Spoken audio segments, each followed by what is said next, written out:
You ask Tiger to solve. This deals with linear equations with one unknown. The final result is x equals 2.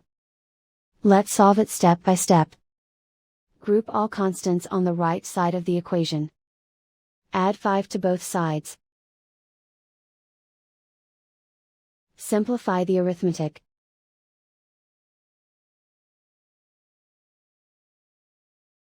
Isolate the x. Divide both sides by 6.